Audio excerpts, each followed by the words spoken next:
Dr. Wu, Yeah? so why do you adjust patients seated? Oh, that's a great question. Come follow me. Well, the reason is because when the spine is first misaligned, it goes backwards. By standing behind patient's neck, I can specifically know which bone needs to be set forward so we can get the best possible outcome.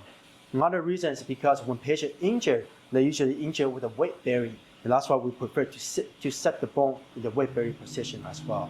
We do this every single day in our office.